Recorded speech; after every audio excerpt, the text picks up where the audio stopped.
لم يكن أمام فريق شبيبة بجاية أي عذر لتحقيق نتيجة سلبية أخرى في ميدانه بعدما خسر لحد الآن 11 نقطة، خاصة عند استضافته فرق المقدمة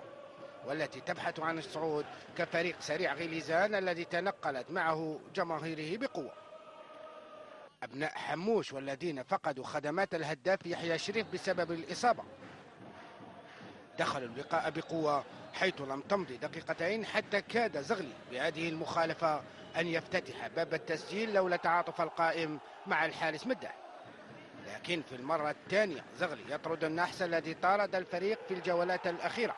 وعلى طريقة الكبار يمضي الهدف الأول في الدقيقة 10، فيما لم نشاهد محاولات حقيقية لأبناء يلس،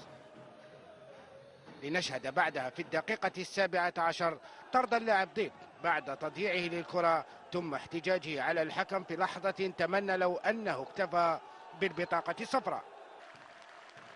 هذا الطرد ظن الجميع أنه سيكون منعرج اللقاء، لكننا شهدنا فريقا آخر هذه المرة بالنسبة للشبيبة، والتي يبدو أنها بدأت تثق في إمكانياتها، حيث كاد زغلي مرة أخرى أن يعمق من جراح سريع غليزان لولا براعة الحارس مداح في رد الكرة، ليعود الفريقان إلى غرف تبديل الملابس على نتيجة هدف لصفر،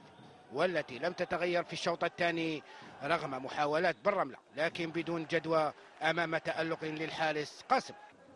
فيما عرف هذا اللقاء إشهار 10 بطاقات صفراء وبطاقتين حمراوين من الحكم أعراب، الذي لولا الصرامة التي أبداها لكانت المباراة تأخذ منعرجا آخر.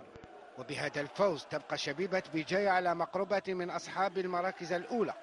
فيما يفقد سريع غليزان فرصة التواجد مع ثلاثي المقدم.